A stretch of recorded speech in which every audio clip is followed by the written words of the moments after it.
Om Nithyananda Paramashivoham. Om Nithyananda Paramashivoham. Om Nithyananda Paramashivoham. Om Nithyananda Paramashivoham. Om Nithyananda Paramashivoham. Om Nithyananda Paramashivoham. Om Nithyananda Paramashivoham. Om Nithyananda Paramashivoham. Om Nithyananda Paramashivoham. Om Nithyananda Paramashivoham. Om Nithyananda Paramashivoham. Om Nithyananda Paramashivoham. Om Nithyananda Paramashivoham. Om Nithyananda Paramashivoham. How many of you are manifesting? How many of you manifested? Wonderful. Now, let's all enter into the next session. Anits Malhotra, very nice. Lovely to have you here. So nice. I read your messages. So nice to know how you've been following Swamiji and you started implementing certain lifestyle changes. Now, sit and intensely listen to the powerful cognitions. Right after the darshan, you'll be able to manifest powers.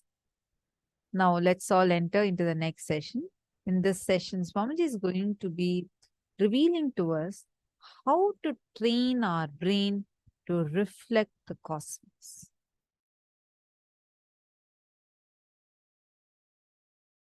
It is said that by Vidya, the knowledge cognized from the right context of grasping the truth, consciousness, and the superficial knowledge acquired from the wrong context of grabbing without cognizing the subtle truth, certainly a different result is achieved.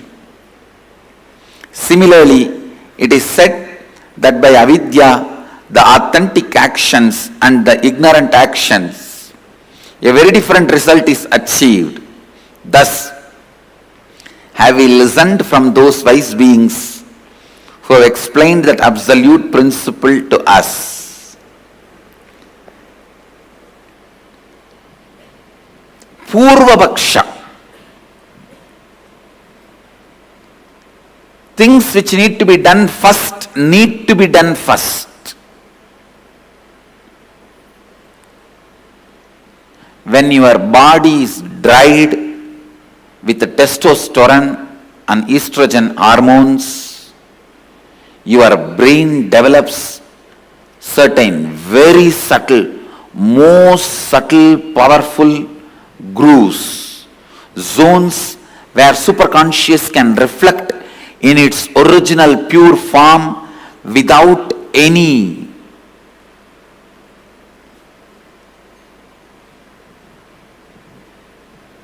delusion, manipulation, interpretation, interference.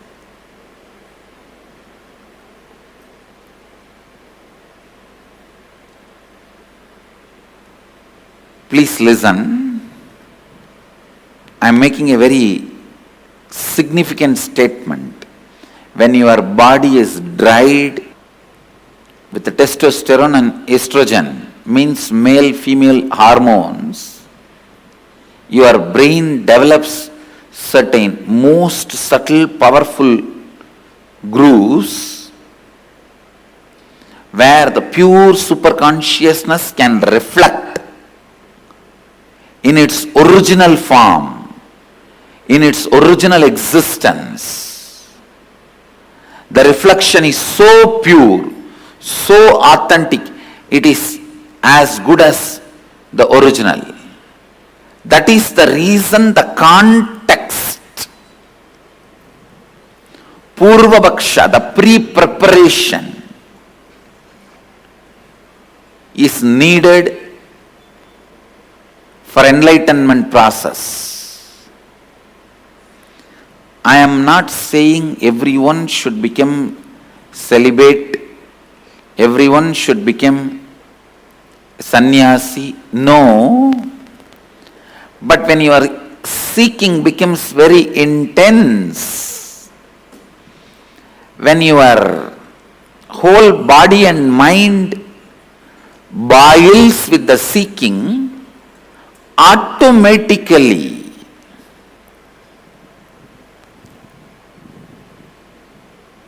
body and mind evolves to a level where your body dries up and brain develops this rich, subtle grooves where superconsciousness can reflect beautifully, powerfully. It can reflect beautifully and powerfully.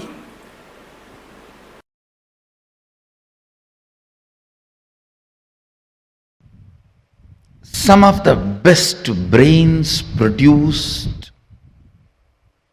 in the planet Earth were rishis. Some of the best people happened in the planet Earth were rishis. I still wonder, seeing the kind of a subtlety and capacity to catch and reflect the cosmic truth. Please understand.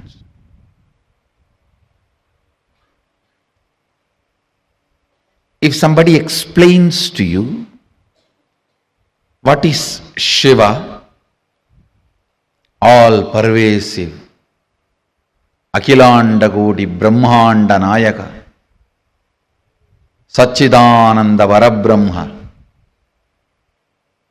Srishti Sthiti, he creates, maintains, destroys, puts souls in delusion and liberates.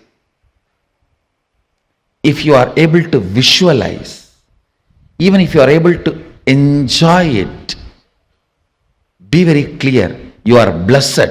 Only if your brain has developed the subtle grooves which can start enjoying these higher things, can understand it. If you understand, you will enjoy. If you enjoy, you will understand. A rough,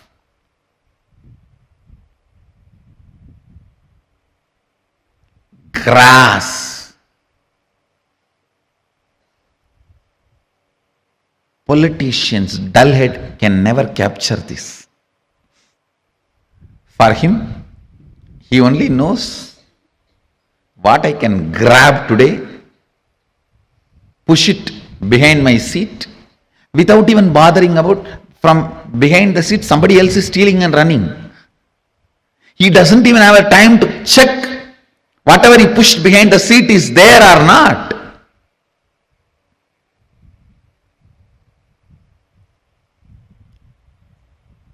a grass, power hungry, lazy, tired, bored man can't even understand. If you explain these subtle truths, his brain cannot capture those visualizations.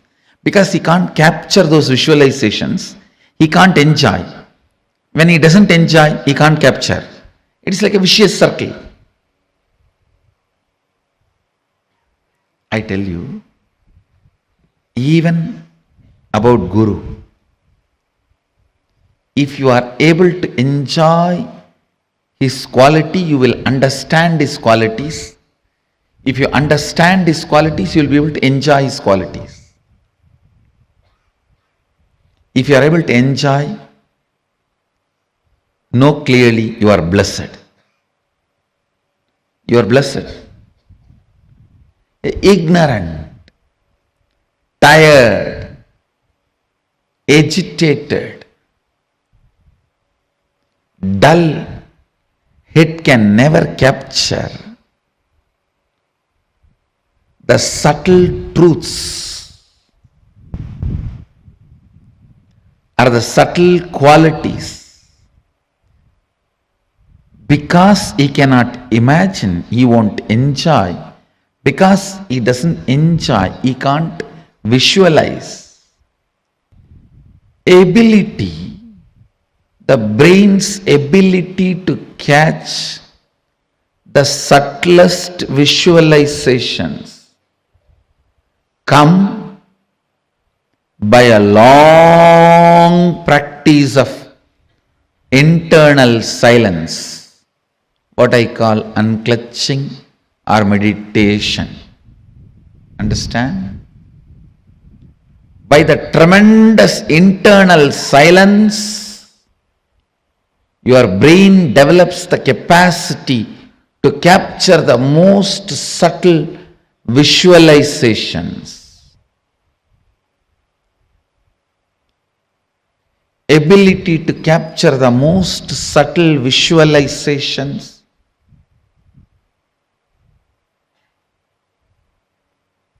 is the awakened intelligence. Whoever is able to capture subtlest truths become rishis. His brain has evolved, developed such subtle grooves. It started reflecting the cosmic truths. It started capturing the cosmic truths.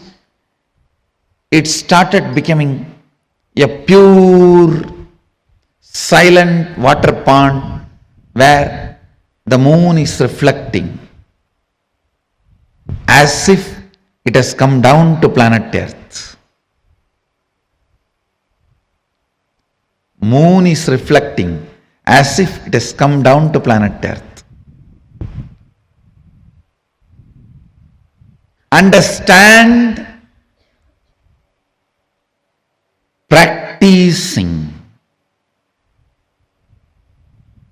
surrender or unclutching or Anandagandha Dhyana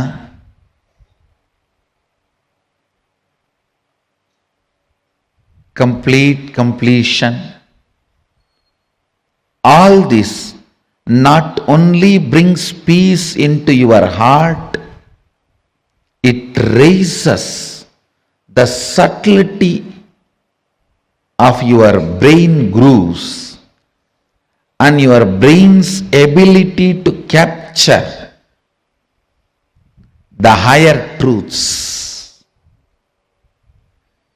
Your brain's ability to capture the higher truths. Brain's ability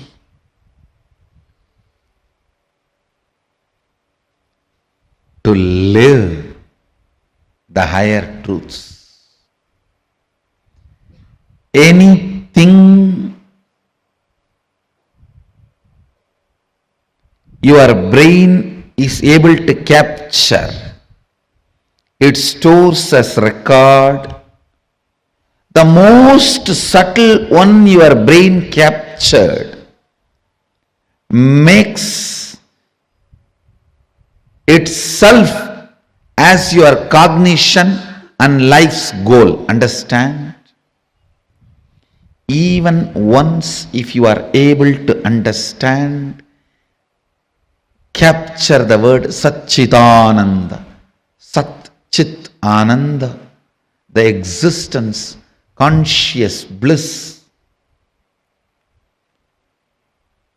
Anything which is subtle, the most subtlest experience, imagination, visualization, your brain is able to capture, it will make that as a base for its function.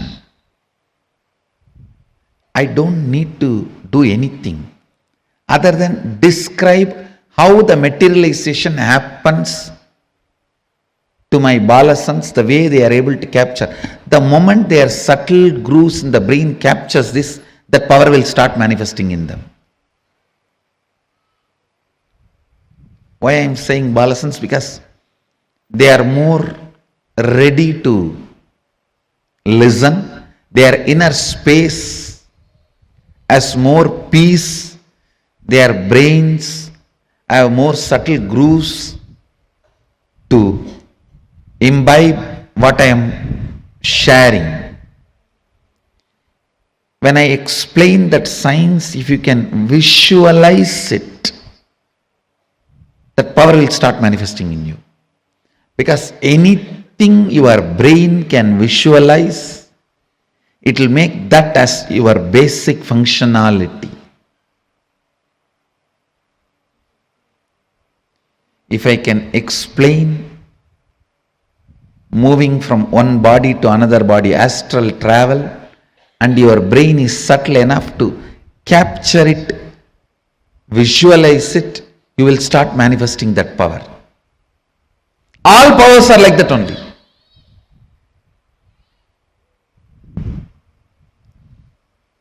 You just need the completion space and Guru who properly makes your brain grooves to catch it.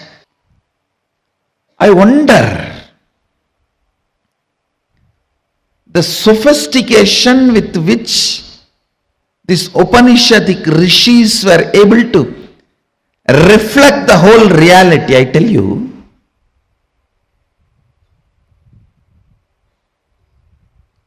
the detail with which they describe the stars and the planets in Vedas and Agamas, you will be shocked.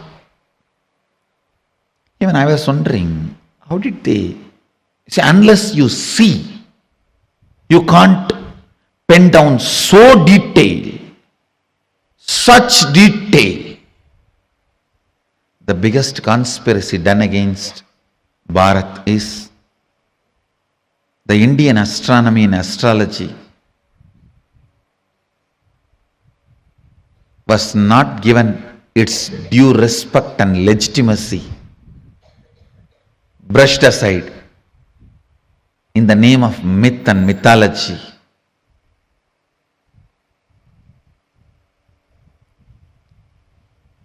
If you read, you will understand. Oldest,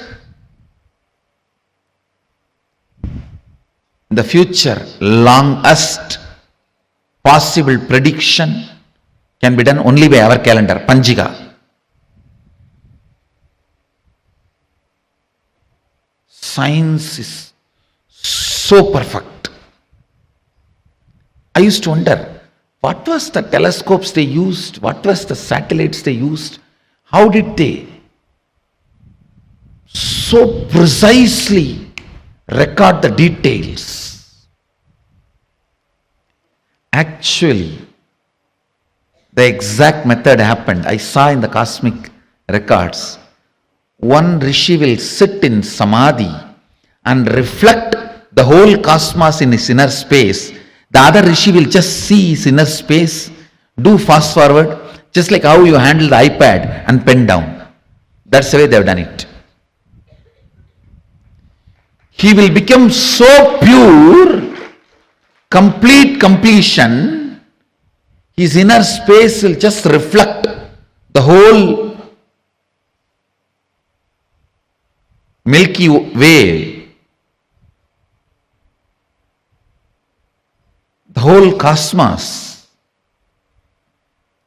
And the other rishi who is recording will push, pull, do fast forward or rewind, even zoom in, zoom out and pen down.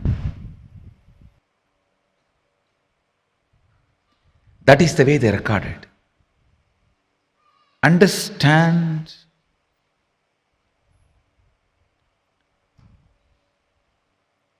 more and more your inner space gets into completion, more and more you will catch the sacred secrets about the source, cosmos. This question, by whom? Keneshitam.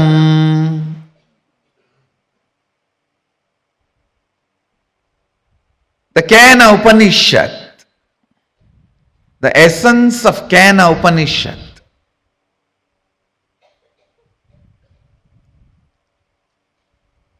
you can experience the essence if you make your inner space completely complete.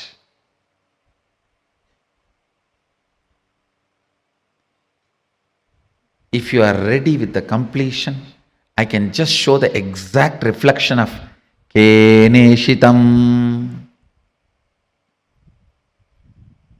By whom? In this Upanishad, Devi is the Guru. Understand? It is directly from Devi, Uma. First time the word Uma appears in this Upanishad. Devi is addressed as Uma in this Upanishad.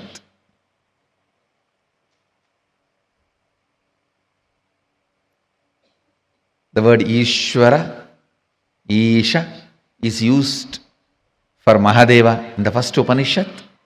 The word Uma is used for Devi in this Upanishad. You can reflect, capture, visualize exact, most subtle visualization with a little completion inside. Please understand. Understand this example. A 7 or 8-year-old child is made to see pornography again and again. The physical maturity age is quickened more than 70%, means the physical maturity, if it is supposed to happen at the age of 14, it is drastically brought down. By the age of 8, the body will be physically matured. If the body is made to visualize again and again the sexual action through pornography or some reminding, because whatever your brain visualizes, body becomes ready to it, make that into reality and experience. The brain makes that into your experience.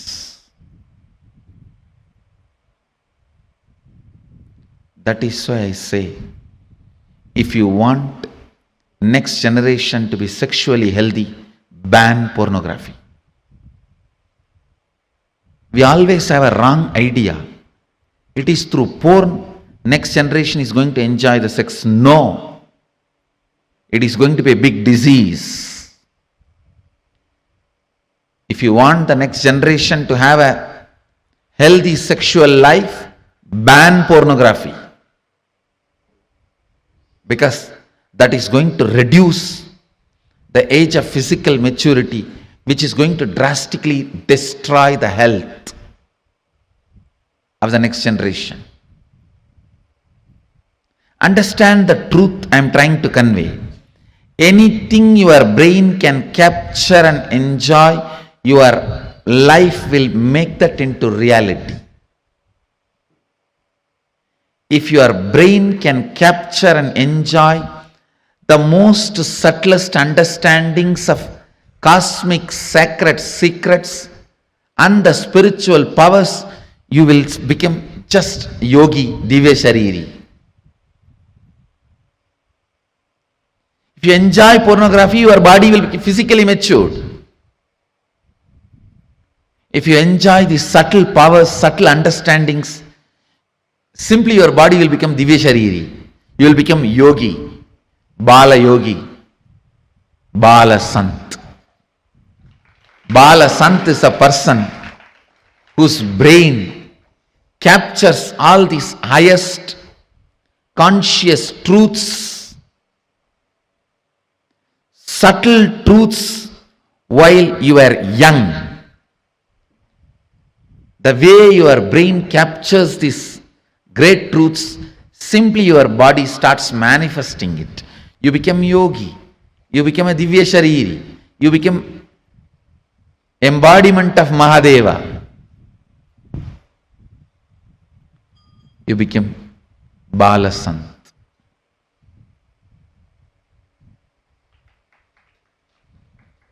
Understand?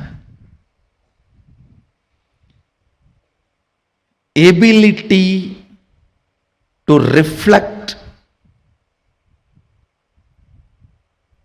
the subtlest truths.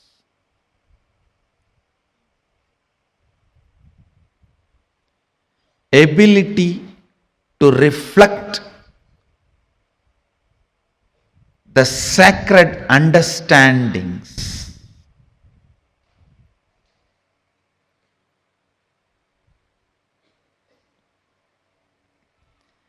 Ability to catch the most sacred bliss.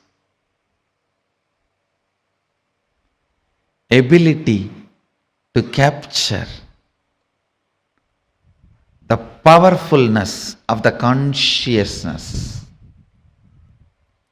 Ability to look into the source of the cosmos happens with tremendous completion and peace in the inner space.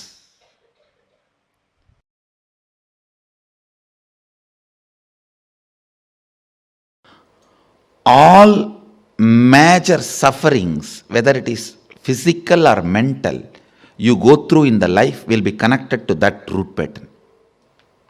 It is the root pattern responsible for serious physical or mental sufferings you go through.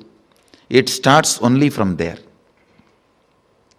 And blessed are those who complete with their root pattern when they are young or before it manifests as any serious disorder.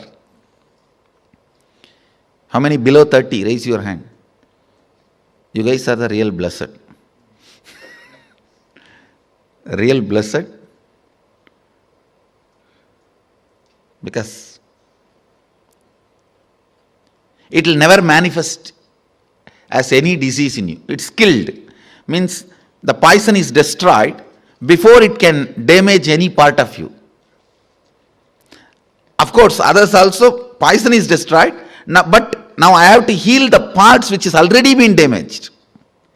The toxic mental setup which is already created, the subtle brain grooves get developed based on your thinking pattern.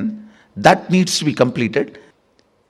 Before 30, the strong grooves don't get developed. That is almost like a rangoli only. You can wipe it by ordinarily.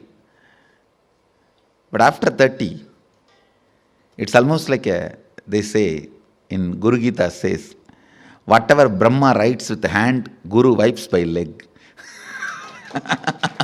Brahma writes by hand, Guru wipes by leg. So this is the wiping I am supposed to do.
the cosmos, using the brain to reflect cosmos. This is something really powerful that Swamiji just revealed to us, right? Where Swamiji actually took us through an extremely powerful understanding about how just cherishing these subtle, powerful cognitions and powerful visualizations can awaken some of the subtlest brain grooves and help us to cognize some of the highest truths and reflect cosmos in us. Can I request all the participants to please come and settle down? Please sit in front of your cameras. Nithyanandam, please come and settle down.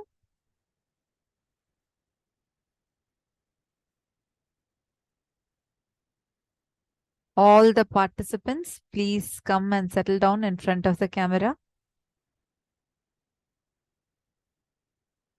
Nithyanandam. Okay. What did each of you understand? Did you all understand what Swamiji just explained to us? Do any of you have any questions? If you have any questions, feel free to ask.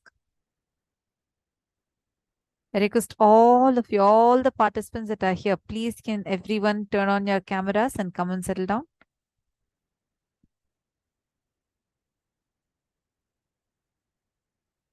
Nithyanandam, Abhilasha. Can I request all of you to post in the chat if you have understood and if you have any questions.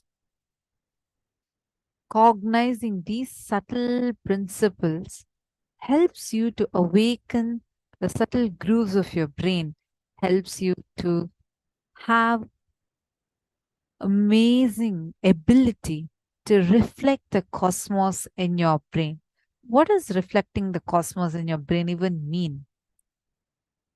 It means you will have the ability to know anything and everything about the cosmos. You will have the ability to cognize some extraordinary things in your brain.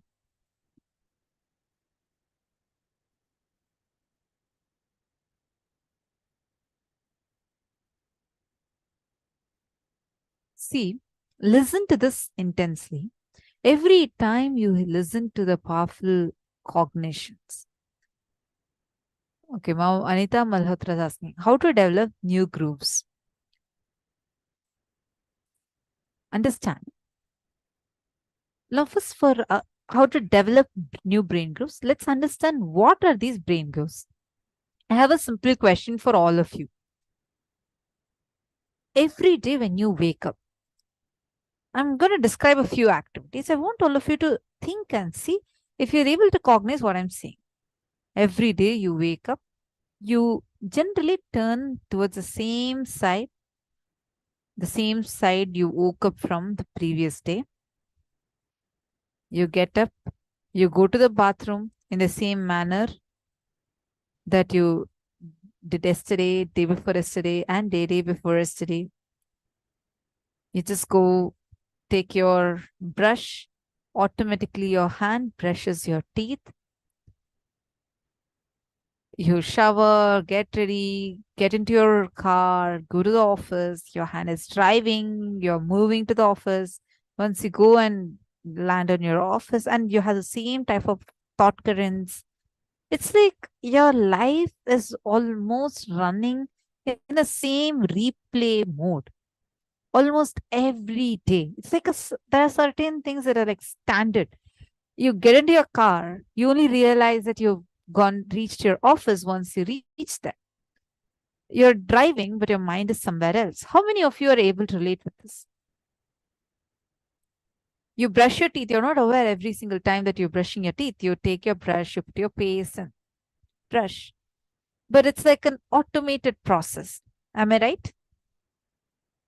How many of you are able to relate with this as an automated process? Like so many things in your life, so many things that you do, you see that as an automated process. Mahongs is saying autopilot mode.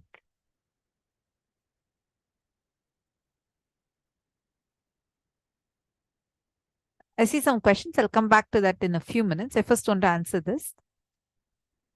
I request all of you, come on. I see so many of you sitting here. I only see very few responses. Nithyanandam, can I have all of you responding? And can I request everyone to please come on the camera? See, this is very, very important for us to understand. Please come and settle down. So please sit in front of your cameras. Nithyanandam.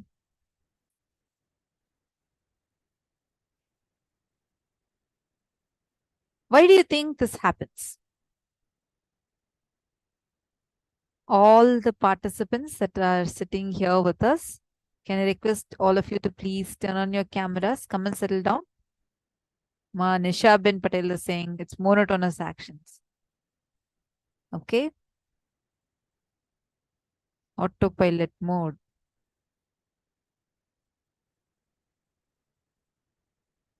Ma Lucy, I'll come to your question. First, I want to know how many of you are able to relate about this autopilot mode? Like an autopilot, it's like happening. See, Ma Vaidegi and Ma Bhavna Parmar, you're saying about unconscious mode. I'm not just talking about unconscious. True, it's unconscious, but it's like a automated way it's happening. Now, why does it have, if you see anything that you do repetitively, starts becoming an automated way it starts happening.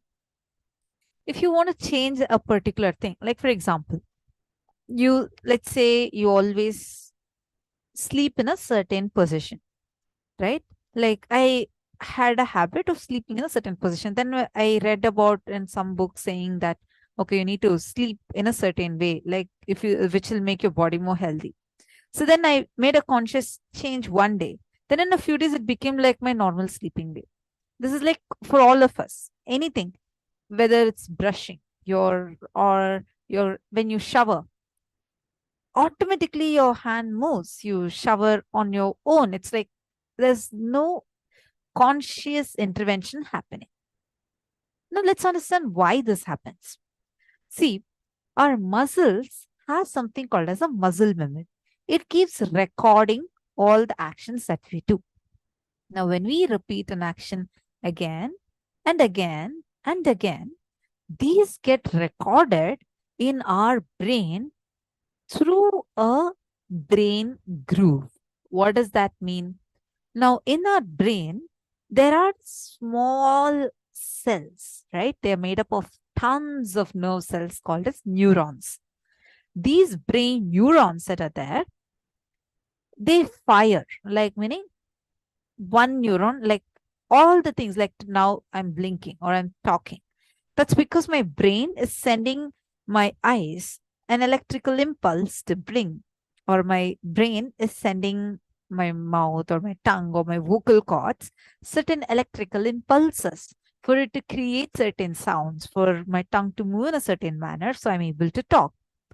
Now, this coordination is happening through nerve cells called as neurons. Now, these neurons that are there in our brain, they, like each part of our brain works for a certain feature. Like they're like the back part of our brain.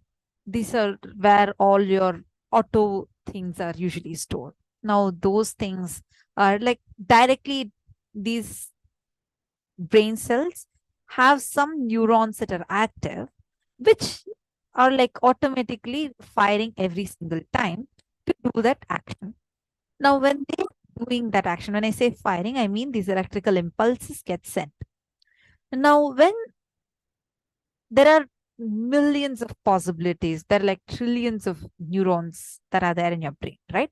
So the possibilities are like numerous, like which neuron will fire to which neuron and then how the connection comes.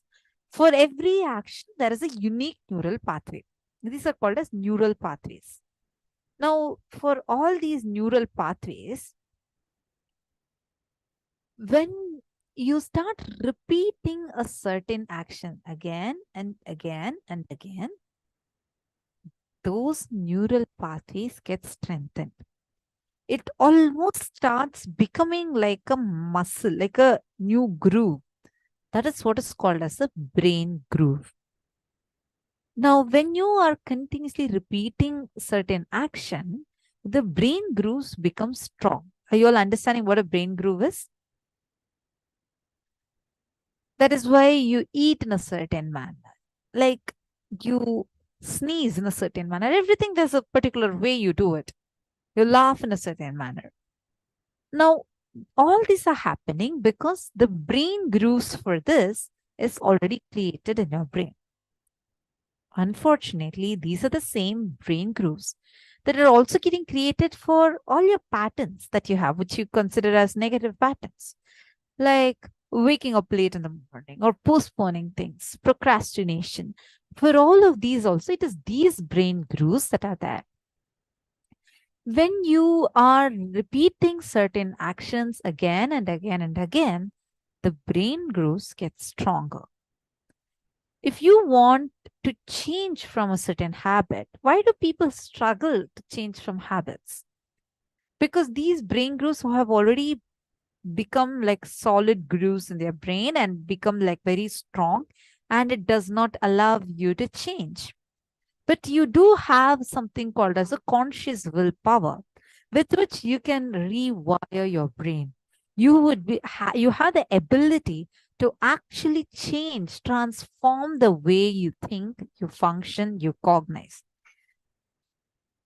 But doing it on our own, yes, it is possible, but because of the fundamental pattern, the root patterns that we carry, because they are dictating our actions and cognitions, we are not able to completely transform our brain structure. That's why Swamiji says, do yoga, puja. Someone asked me here. Makela Berosad had asked, does doing yoga, puja every day gives us a new brain groove, right? Yes, absolutely right. When you keep doing yoga, puja, all of these, they start awakening a very powerful new neural pathway. When initiation, the darshan, when Swamiji gives darshan, an initiation happens, Swamiji creates completely new neural connections in your brain, which is why after the darshan, you suddenly feel so ecstatic, blissful. Like the way you start feeling about yourself changes. The patterns, the older patterns that used to literally suffocate you, torture you in your life, have now become redundant. This is done as a divine intervention where Swamiji is awakening the brain grooves. He creates new brain grooves in your brain and rewires your brain. Are you all understanding? Ma Anita Malhotra, you understood, ma? I hope that explanation helped.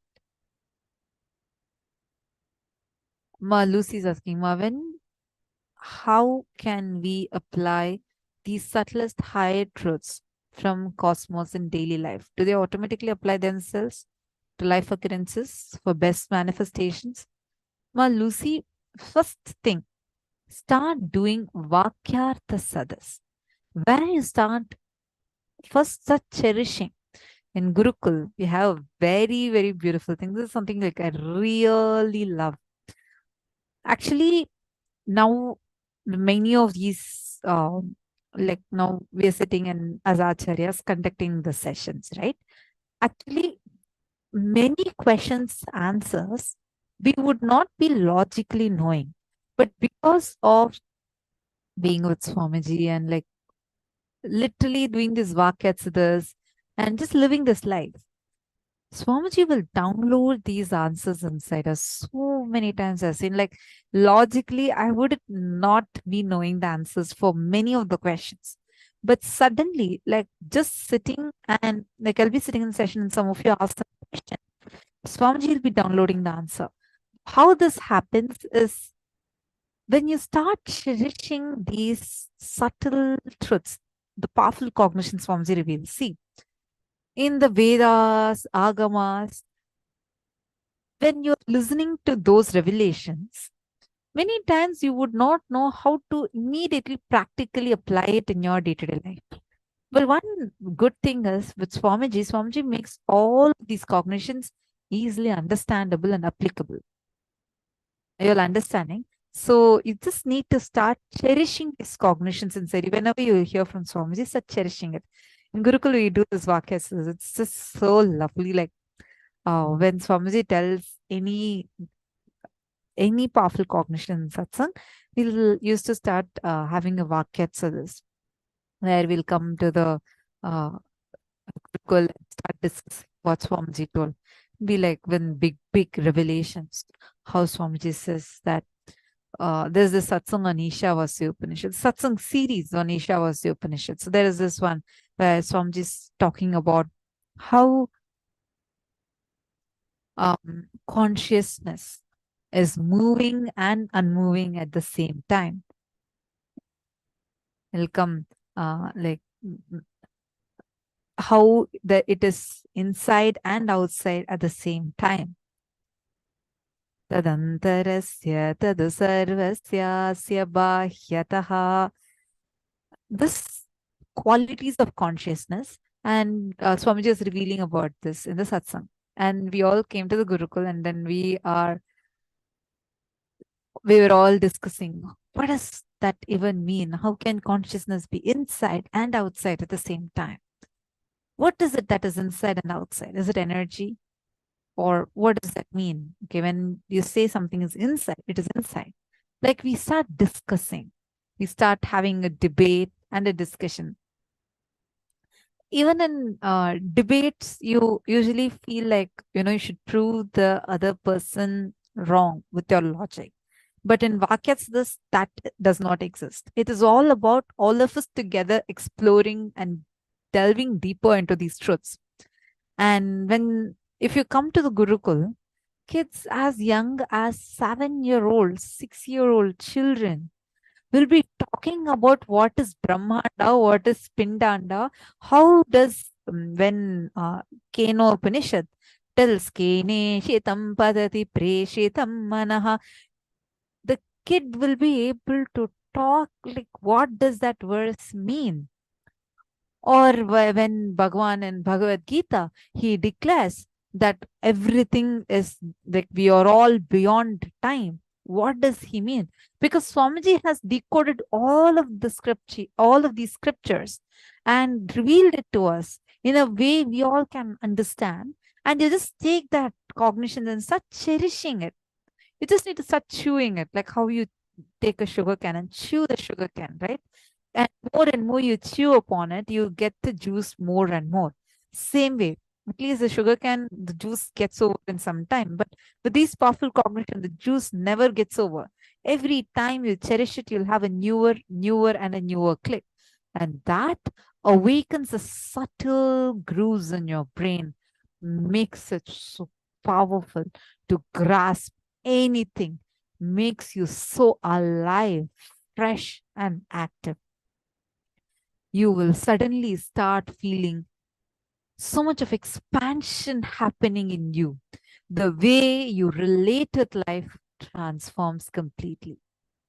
That is why you should always do Vakyas. Always cherish these powerful cognitions. It's very, very interesting the way how it happens and how Swamiji will manifest these cognitions as experiences for you.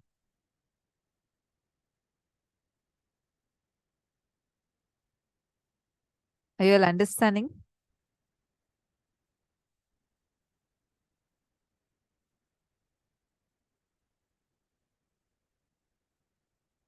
See, I request all the participants to post if you are understanding and post what you have understood also. Because these understandings and what exactly you are going to get as an experience in today's darshan, all of these are very important. This is a preparation for the darshan. Okay. So now with this, let's move on to any other questions anyone else has. You all can post if you have any questions.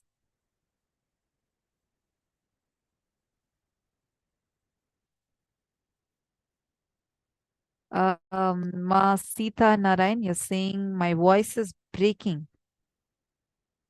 I apologize for that. Is my audio fine for everyone else?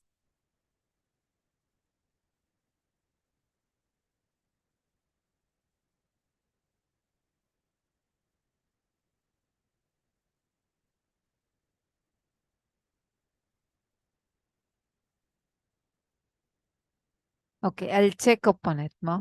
I apologize for that. Now let's enter into the power manifestation session. Now we're going to be continuing with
the audio is better for all of you now. Yes. Now let's all enter into the power manifestation session. So what we're exactly going to do is we're going to move to the next level. See, even if you have not been able to manifest the previous round, try manifesting this round now.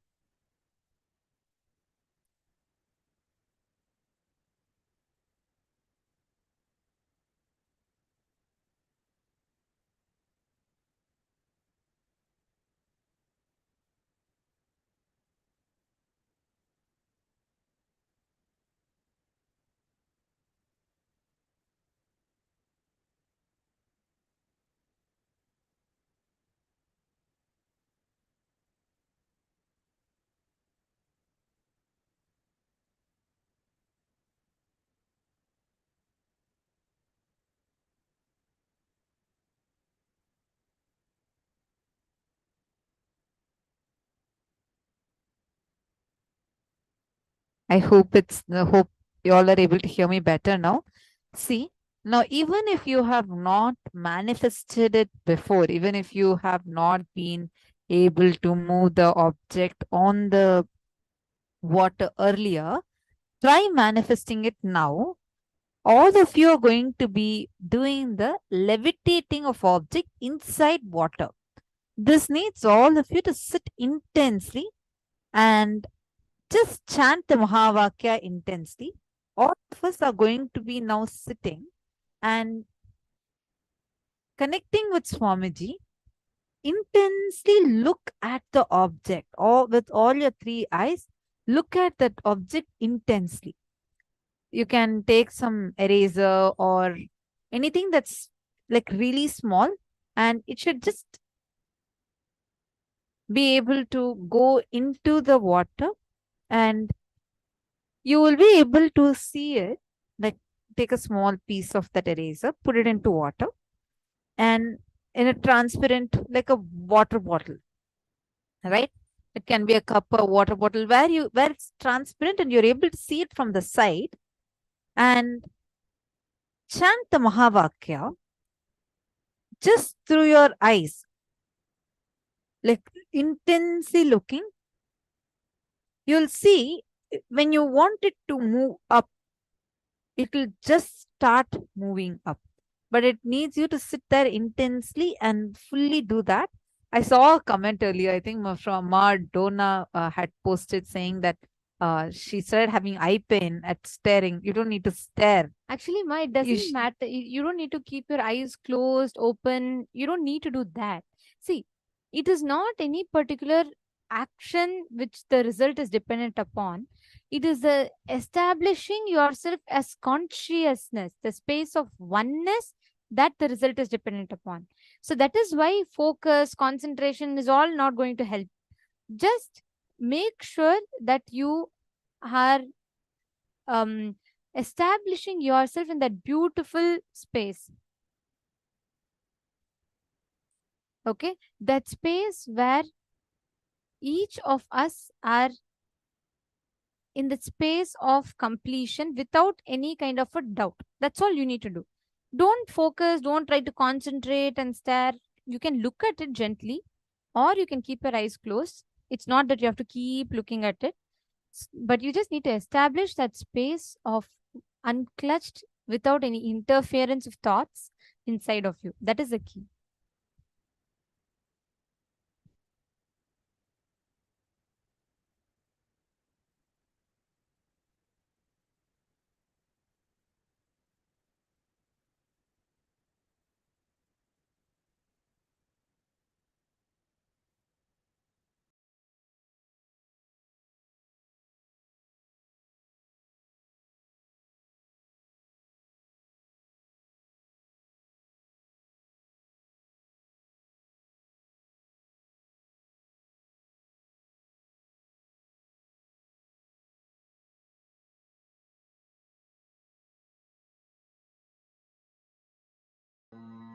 Nithyananda Paramashivoham. Om